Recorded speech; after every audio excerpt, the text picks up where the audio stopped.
Hello everyone, welcome to my channel Vishal Shah travel. नमस्ते। तो मैं आज आपके लिए एक नया इन्फॉर्मेटिव वीडियो लेके आया हूँ। लिथुआनिया का वीज़ा आप बहुत आसानी से लिथुआनिया का टूरिस्ट वीज़ा आप कैसे हासिल कर सकते हो और लिथुआनिया कैसे आप विज़िट कर सकते हो बहुत इजीली। पूरा कंप्लीट इन्फॉर्मेशन है इस वीडियो में। तो आपको क्या करना है, वीडियो को लास्ट तक वॉच करना है। अगर वीडियो को लास्ट तक नहीं वॉच करोगे ना, स्किप कर दोगे ना, तो पूरा कंप्लीट इन्फॉर्मेशन आपको नहीं मिलेगा। तो आपको वीडियो को लास्ट तक वॉच करना है। पूरा लास्ट तक वॉच करोगे तो पूरा कंप्लीट इन्फॉर्मेशन आपको मिल जाएगा। तो क्या क्या डॉक्यूमेंट आपको प्रिपरेशन करना है, क्या क्या टिप्स और ट्रिक्स आपको अप्लाई करना है और क्या स्ट्रेटजी आपको फॉलो करना है, सब कुछ पूरा कंप्लीट इन्फॉर्मेशन इस वीडियो में है। पूरा वीडियो देखो और पूरा कंप्लीट इन्फॉर्मेशन आप नॉलेज गेन कर सकते हो। बहुत हेल्पफुल इन्फॉर्मेशन है इस वीडियो में। तो शुरू करते हैं पहले से। फर्स्ट नंबर पे है पासपोर्ट। पासपोर्ट 6 मंथ वैलिडिटी होना चाहिए और लास्ट 2 पेजेस ब्लैंक होना चाहिए, वाइट ब्लैंक होना चाहिए। दूसरे नंबर पे है फोटो। फोटो मैट फिनिश होना चाहिए, 35 mm टू 45 mm होना चाहिए, HD क्वालिटी होना चाहिए, वाइट बैकग्राउंड होना चाहिए और 80% फेस फोकस होना चाहिए।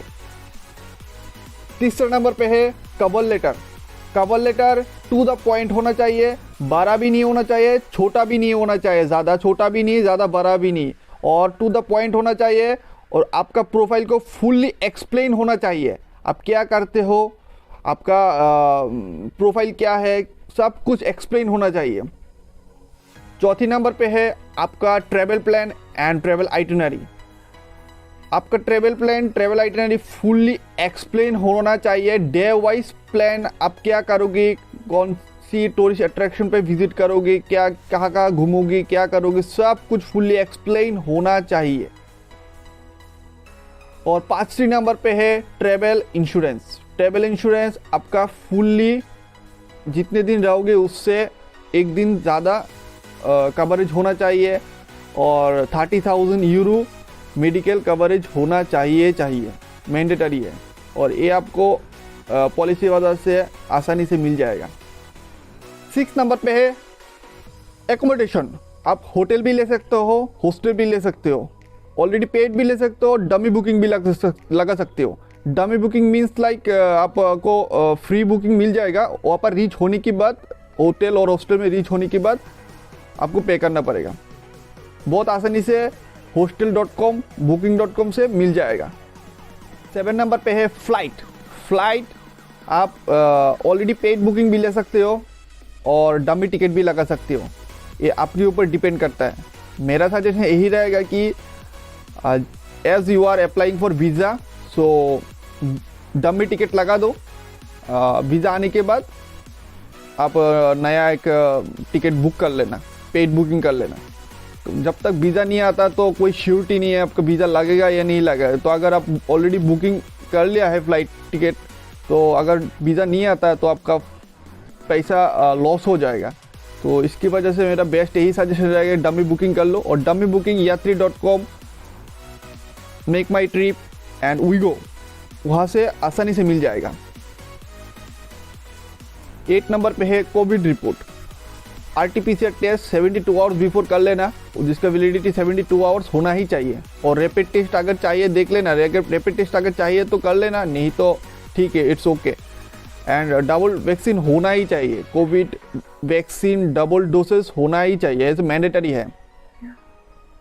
9 नंबर पे है अगर आप एम्प्लॉयड हो तो आपका salary slip 3 to 6 month, bank statement 3 to 6 month with seal and signature from bank must होना चाहिए। अगर आप टैक्स पे करते हो या टैक्स की कैटेगरी में आते हो तो आपको इनकम टैक्स रिटर्न 2 से 3 साल का होना ही चाहिए। अगर आप टैक्स में कैटेगरी में नहीं आते तो फ्रॉम 16 आपके पास मस्ट होना चाहिए, 2 या 3 साल का या 1 साल की भी चल जाएगा कभी कभी। बट मैं यही बताऊंगा कि आप 2 साल का या 3 साल का ट्राई करें। और आपका जो ऑफिस है, ऑफिस से NOC, नो ऑब्जेक्शन सर्टिफिकेट लेना पड़ेगा। जो HR का आप बोलोगे HR प्रोवाइड कर देगा हॉलीडेज़ के लिए।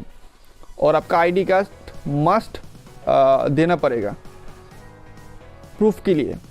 10 नंबर पे है अगर आप सेल्फ एम्प्लॉयड हो तो अगर आपके पास खुद का कंपनी है या पार्टनरशिप कंपनी है तो कंपनी का 3 साल का इनकम टैक्स रिटर्न और आपका पर्सनल 3 साल का इनकम टैक्स रिटर्न मस्ट चाहिए। और बैंक स्टेटमेंट, कंपनी के करेंट अकाउंट का 6 महीने का बैंक स्टेटमेंट और with seal and signature from bank and आपका पर्सनल बैंक स्टेटमेंट 6 महीने का with seal and signature from bank must होना चाहिए। और बिजनेस रजिस्ट्रेशन, अगर आपके पास जीएसटी है तो जीएसटी दिखा सकते हो, एमएसएमई है तो एमएसएमई भी दिखा सकते हो, trade licence, shop and establishment licence, partnership deed, municipal licence, कुछ भी अगर आपके पास जो भी आपके पास बिजनेस का रजिस्ट्रेशन डॉक्यूमेंट है वो आप दिखा सकते हो। और अगर आपका प्रोप्राइटरशिप बिजनेस है तो आपका खुद का पर्सनल जो इनकम टैक्स रिटर्न है उसका 3 साल का दिखा सकते हो जाएगा। और बैंक स्टेटमेंट आप करेंट अकाउंट का 6 महीना भी दिखा सकते हो और आपका पर्सनल का 6 महीना के भी दिखा सकते हो। अगर आप एक बात याद रखना, अगर आप का कोई पार्टनरशिप कंपनी में आप वर्क करते हो या बिजनेस करते हो तो वहाँ से एनओसी मस्ट चाहिए। एनओसी जो होता है वहाँ से चाहिए वीज़ा के लिए, तो मस्ट याद रखना। 11 नंबर पे है, अगर आप रिटायर्ड पर्सन हो तो आपका जो पास्ट का जो डॉक्यूमेंट है, पास्ट जहाँ पर आप जिस भी पोजीशन पे जिस भी कंपनी पे काम करते थे वो सब डॉक्यूमेंट अगर आप दिखा सकते हो तो बेहतर है। और बैंक स्टेटमेंट में आपका 6 महीने का बैंक स्टेटमेंट मस्ट चाहिए। और अगर आपके पास कोई एसेट है, ऐसा कुछ है कि any proof that any immovable asset है आपके पास तो आप दिखा सकते हो। ये प्रूफ हो जाता है कि आप घूम के वापस इंडिया पे आओगे, बैक करोगे इंडिया पे। और 12 नंबर पे है, अगर आप फार्मर हो तो आपका जो प्रॉपर्टी का जो डॉक्यूमेंट है, आपका जो एग्रीकल्चर का फार्मिंग का जो डॉक्यूमेंट है वो आप दिखाइए। बैंक स्टेटमेंट 6 महीने का दिखाइए, जो भी पैसा आपको प्रॉफिट होता है वो सब दिखाइए आप। और आप जे फॉर्म मस्ट दिखाइए, वो चाहिए मस्ट चाहिए जे फॉर्म। और 13 नंबर पे है आपका बोनस टिप, एक्स्ट्रा डॉक्यूमेंट क्या क्या लगा सकते हो वीज़ा के लिए। वीज़ा अगर ये सब डॉक्यूमेंट लगा दोगे तो वीज़ा का थोड़ा प्लस पॉइंट हो जाएगा, वीज़ा मिलने में थोड़ा प्लस पॉइंट हो जाएगा। इसमें एक है कि सीए रिपोर्ट लगा सकते हो, सीए नेट वर्थ रिपोर्ट लगा सकते हो, वैल्यूएशन रिपोर्ट लगा सकते हो, एसेट का वैल्यूएशन रिपोर्ट लगा सकते हो। और म्यूचुअल फंड में कोई इन्वेस्टमेंट है, स्टॉक में कोई इन्वेस्टमेंट वो भी लगा सकते हो, एफडी में कोई इन्वेस्टमेंट है, आरडी में या एलआई में कोई इन्वेस्टमेंट, लाइफ इंश्योरेंस में कोई इन्वेस्टमेंट है वो भी लगा सकते हो। और अगर आप मैरिड हो तो मैरिज सर्टिफिकेट मस्ट लगाना, क्योंकि मैरिज सर्टिफिकेट लगाने से आपका प्रोफाइल ज़्यादा स्ट्रॉन्ग हो जाता है। एम्बेसी यही सोचता है कि जो लोग वहाँ पर जाएगा तो वापस ज़रूर आएगा, क्योंकि उसका वाइफ यहाँ पर है, मस्ट आएगा। तो एक बहुत बढ़िया प्रूफ है। अगर मैरिज सर्टिफिकेट आपके पास है तो मस्ट लगा देना, बहुत बढ़िया रहेगा। 14 नंबर पे है अपॉइंटमेंट। अपॉइंटमेंट आप कैसे ले सकते हो? अपॉइंटमेंट आप ऑनलाइन कॉल करके भी ले सकते हो, ऑनलाइन जाके उनकी वेबसाइट में आप जाके भी ले सकते हो, बुक कर सकते हो। पहले आपको अपॉइंटमेंट बुक करने के बाद आपको डॉक्यूमेंट प्रिपरेशन कर लेना है, उसके बाद वहाँ पर जाना है, जाने के बाद डॉक्यूमेंट वेरिफिकेशन करना है, बायोमेट्रिक करना है, उसके बाद आपको डॉक्यूमेंट सबमिशन करना है। और 1 to 3 और 4 वीक्स में आपका वीज़ा आपको होम डिलीवरी भी हो जाएगा, अगर होम डिलीवरी आप बुकिंग किया है। और अगर नहीं किया है तो आप जाके भी ले सकते हो, आपको कॉल आ जाएगा। और कुछ क्वेश्चन के answers, fresh passport versus non fresh passport. और अगर आपके पास फ्रेश पासपोर्ट है या आपका फिनेंशियल एस्टेब्लिशमेंट बहुत अच्छा है, इंडिया के साथ बहुत अच्छा टाइप से आपका बिजनेस है, बहुत बढ़िया आपका फिनेंशियल सिचुएशन है इंडिया में, तो आपको फ्रेश पासपोर्ट में शेंगन वीज़ा मिल जाएगा। अगर आपका पासपोर्ट फ्रेश है और आपका फिनेंशियल सिचुएशन इतना अच्छा नहीं है कि आपका कोई बिजनेस वगैरह नहीं है, आपका अच्छा वाला जॉब भी नहीं है, आपका इंडिया के साथ इतना अच्छा टाइप्स भी नहीं है, तो आपके लिए थोड़ा मुश्किल हो सकता है। तो अगर आपके पास ट्रैवल हिस्ट्री है तो बेहतर है, ट्रैवल हिस्ट्री आपके लिए प्लस पॉइंट हो सकता है। अगर नहीं है तो फ्रेश पासपोर्ट पे अगर आप थोड़ा फिनेंशियल सिचुएशन अच्छा करके भी ट्राई कर सकते हो, वो बेहतर रहेगा।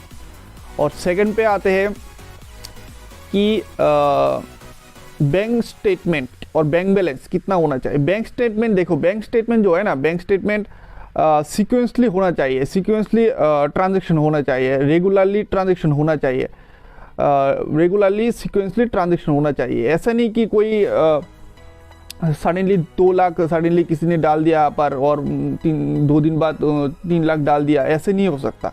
ऐसे होगा तो एमबीसी को डाउट हो जाए कि आप जाने वाले हो, नहीं आने वाले नहीं हो।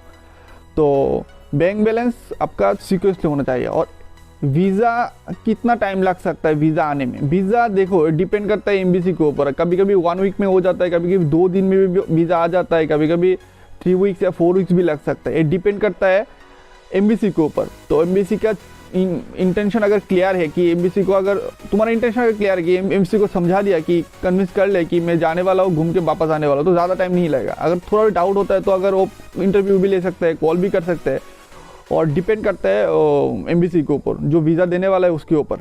तो मेरे हिसाब से तो 1 वीक टू 3 वीक्स में आ जाता है, नॉर्मली आ जाता है।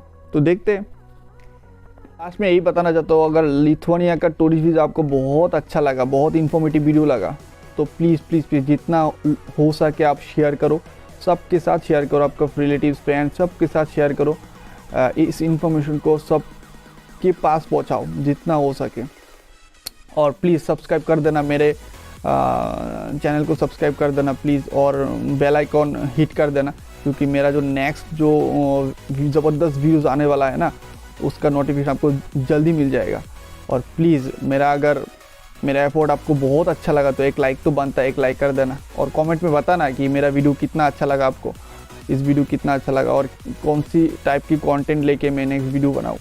और यहाँ पर आप देख सकते हो मेरा इंस्टाग्राम का जो आईडी है वो फ्लैश हो रहा है, तो आप इंस्टाग्राम पे जाके मुझसे डीएम कर सकते हो, मुझसे बात कर सकते हो। आपका कोई क्वेश्चन हो, क्वेरीज है तो आप मुझसे पूछ सकते हो, मैं बिल्कुल जवाब दूंगा, मैं आंसर दूंगा। एंड आज के लिए इतना ही, नेक्स्ट वीडियो में बात करते हैं। आज के लिए इतना ही, थैंक यू सो मच।